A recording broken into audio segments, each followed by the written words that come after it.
Stop trying to be successful to be happy, but start being happy to be successful. Welcome to Authentic Business Blueprint Book Club Edition. I'm so excited. I am starting this book club and I am super excited. You might have seen the previous video with me talking about doing this. It was kind of on a whim, and I chose to reread Fail Fast, Fail Often, How to Losing Can Help You Win by Ryan Babinowitz and John Krumboltz. Again, names are not my strong suit, but both PhDs, and I'm so excited that I chose to do this book, because the very first line in the book is actually that this is a book to help you take action. And that is both what I want to do in 2026. Hopefully it's also what you want to do in 2026. So it's going to be fucking amazing, right? I have, well, you see here, all my yellow notes are from the first time I read it. The orange notes are this time. And then I have a bit of notes over here as well. So I want to just jump in. But before I do, I want to say I created a community that you can join. It's free, where we're also going to talk about more about the book. So this is where you can, of course, comment on the video. I would very much appreciate that.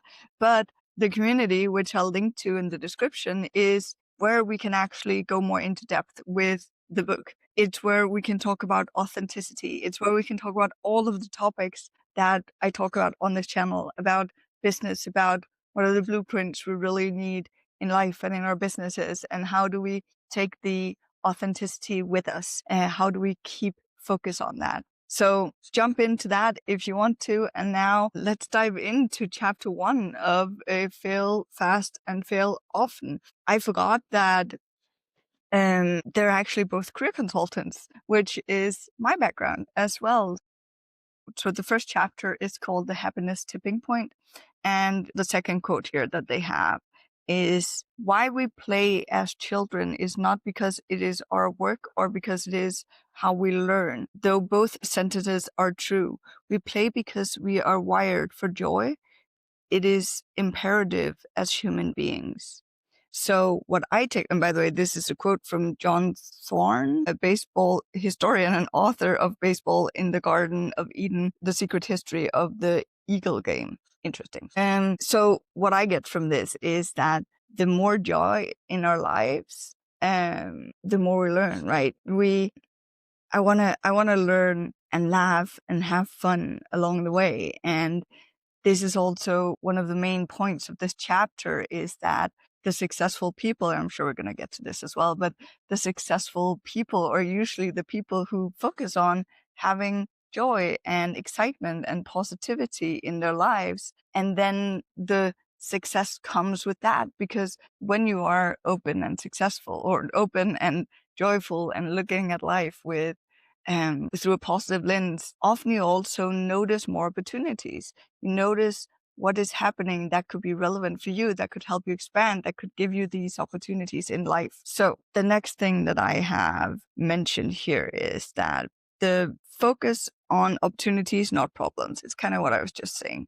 When you focus on the shortcomings in your life, drag your feet, and belabor your bad habits and neurosis, you see nothing but your own misery. And then they continue after that saying, we found that the best way to empower people to transform their lives is not by helping them to resolve their problems, but to encourage them to pursue what they enjoy. No matter what your circumstances, there are always fun things you can do. I freaking love this.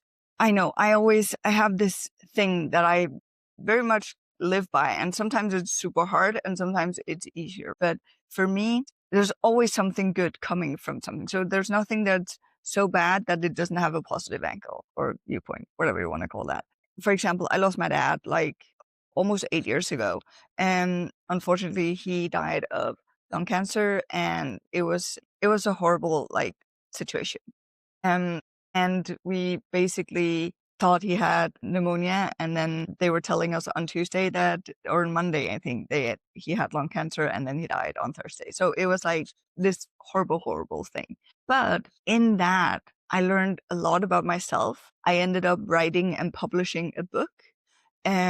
And it helped me along the way on the journey that I'm now on. So, yes, it's horrific, it's bad, but there are opportunities, there are positive things. So, going back to the quote here of being like, what is it that you want to focus on is what are the small wins along the way? What are the joys? How can you get more joy into your life on an everyday basis? Because that is going to be so helpful for you as well. So, of course, writing a book is not all joy, right? But it's still a positive thing that came from it. And it's brought me a lot of positive experiences after that, speaking engagements, stuff like that. And really figuring out both on the large scale, but also on the small scale, what is the fun in your everyday life?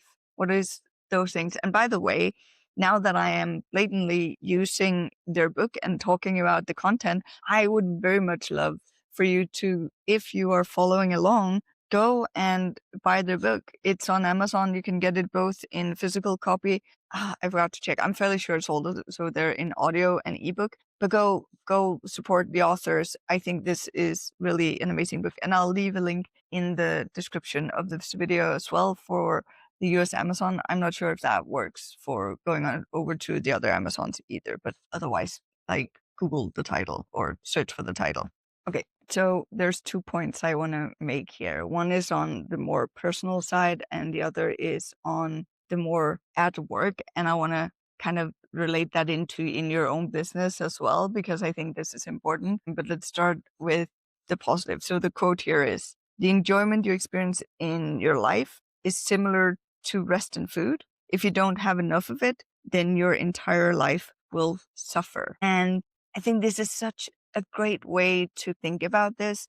And for the transition I've went through recently of like looking at how much the positive, the focus on getting those small things done and the joy of doing that and how that kind of affects the positivity, the joy of everything in my life has been really, really interesting. I always talk about these 3 pillars of like health, food, and sleep, but maybe there's actually the 4th pillar, which is joy. So you could say that that's part of health or mental health, but I think I want to add that as a pillar for itself. And it's also why when I work on my frameworks with my clients, I have a part of that called cheerleaders. And I very specifically call it cheerleaders because I love that that's what we're doing. Even we're cheering, we're also, it's both sides of the coin in terms of it's also like giving a push and like helping reach the goals, but it's with that positive spin of joy and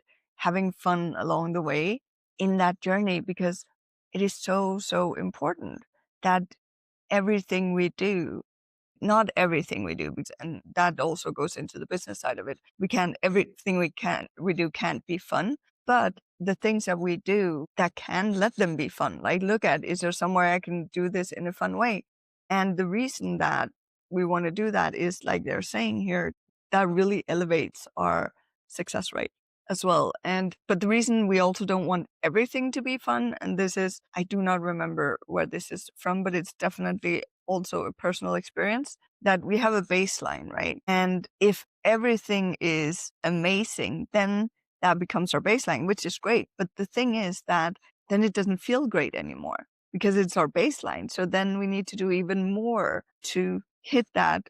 This is fun. This is great, right? So that's why the boring tasks, the negative experiences, all these things are kind of also helping us to see the joy in the other things. So when I have to do my accounting, I'm sitting with my yearly accounting right now and it is a drag, but that makes me enjoy doing this, creating this video even more because this is something that I think is fun and that I like doing. So the downs kind of help show us the value of the ups as well. Okay, so going into other part of this, a researcher called Teresa Amabile, she is saying that, or she finds that the single most important factor related to employee happiness is having the opportunity to make progress at meaningful work. So this is what I want to say in terms of your business as well. Remember that you need to focus on the things that make progress, where you make progress, but it also needs to be that moves the needle in your business, right? It doesn't make sense to focus on. Now I have cleaned my desk 57 times this month. You could say that's progress, but it's also wasted time, right? We want to make sure that we're focusing on the things that actually make sense. That's the point, right? That's not a meaningful task. Of course, you want to clean desk, but you can maybe do it once a day instead.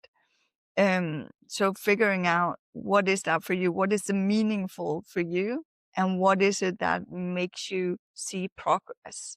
I have been working on this YouTube channel, of course, where the progress right now for me is that I get uploaded videos, that I have goals with it. Of course, I want to help as many people as I can. I want to make sure that I provide as much value as I can, and that comes with views and subscribers and all of this.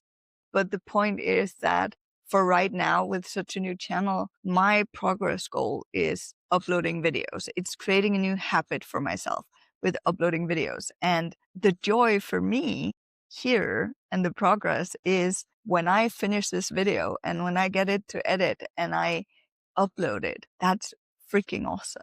So that is the progress, right? I'm trying to find that inner positivity with the goals that I have. Okay, let's see.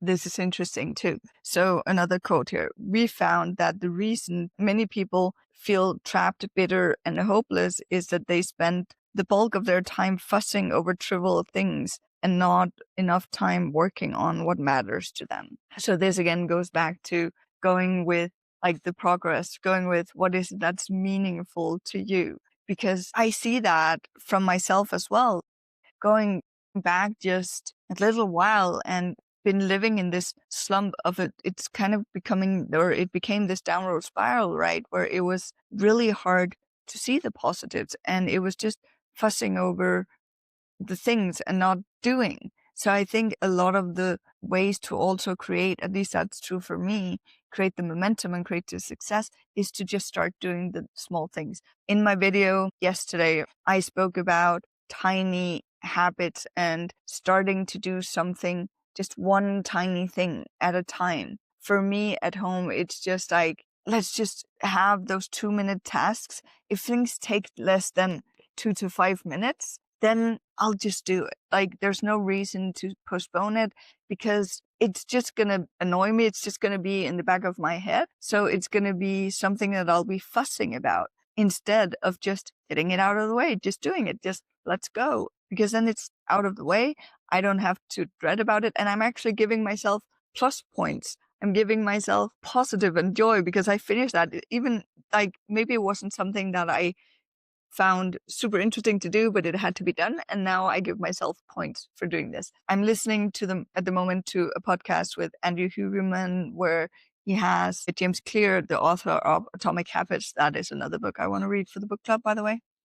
And they were talking about this thing about, I don't remember how they phrased it, but the idea is that you want to build or collect points towards the person you want to be. So again, talking about this in terms of finding your authentic self and being like, okay, so I have an authentic self now, and then I have the person I want to be, but there's a gap. And I can't authentically just pretend to be the person I want to be in the future. But if you along the way have this roadmap to getting to that authentic you in the future, then collecting points of completing tasks that shows that you're on the way to doing that is a super interesting concept, I think. And when I say that, it's, well, then if I just empty the dishwasher in the morning, it's done. It takes me like 5 minutes. Then check.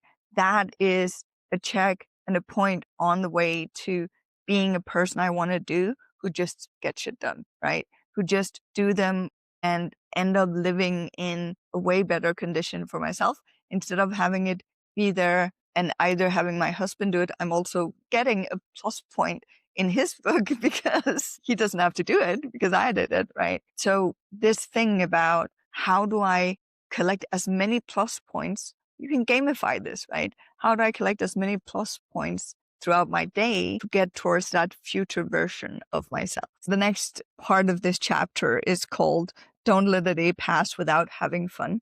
And by the way, I'm taking very few quotes out of this book. So again, I really, really want you to read it because there's so much good like examples and the way it's very easy to read and it's just interesting, but it's still very research based. I know it's like 12 years old, the book, so there's probably a lot of new research that's been done. And if you have any that's more relevant, please feel free to share it as well. But I think it's really, really interesting. So, okay. So the quote here is, every day should include opportunities to enjoy pleasurable activities and make progress at meaningful work. What is the meaningful work and what is it you want to make progress on? I would very much love to know. And again, join the Skool community if you want to talk more about it.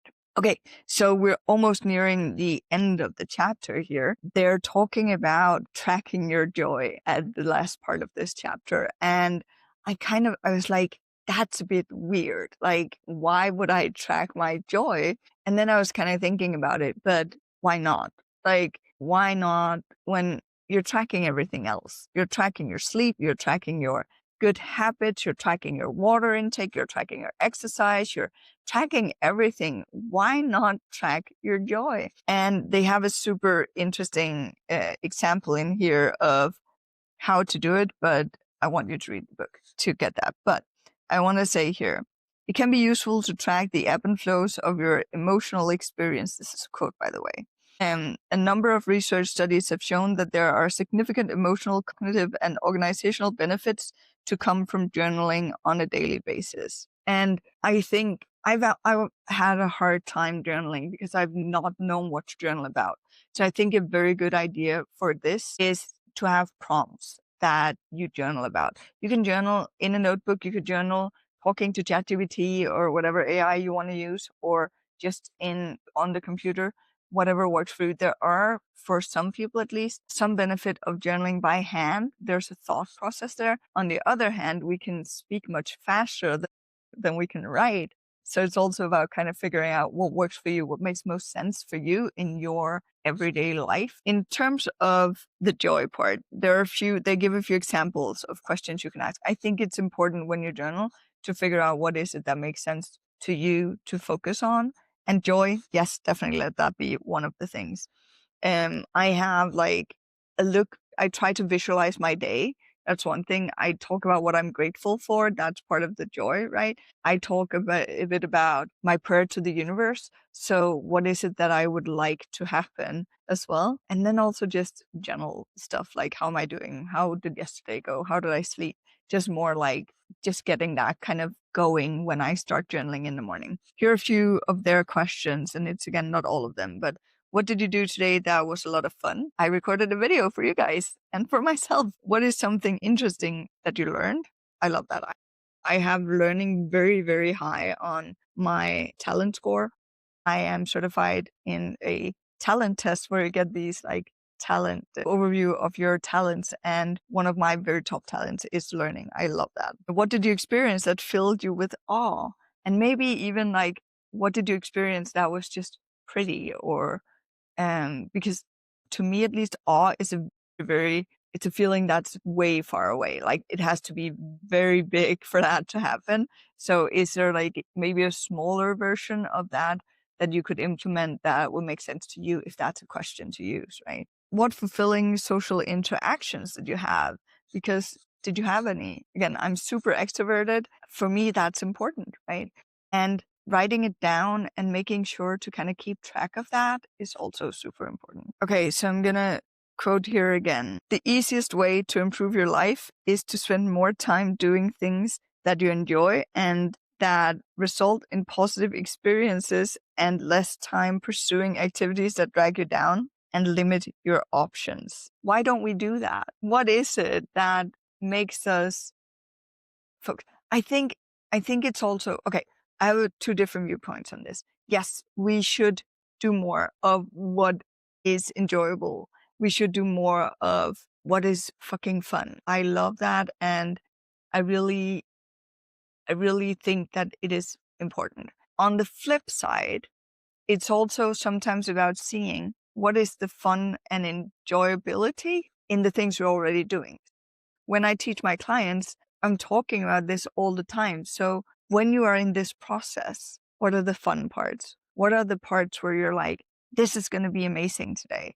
Because not everything is, and I've already spoken about this, but a lot of the time it's like, but what is it about? Maybe the overall thing that you're doing right now is not something that's super fun, and either you've been put in a position like where that's the case, or you're chosen that yourself, and either or, but maybe right now there's a project or something, there's a client that's annoying you or whatever it is. But what's the fun part about this? What is the interesting part about this task or this project for you? And then remember to enjoy that. Remember to take that in. And it doesn't have to be fun or enjoyable, but it's just like, what can you actually spend a little more time on the detail for it, or do a little bit more of for that to make sense. I hope that made sense. Okay. So last quote here. Okay.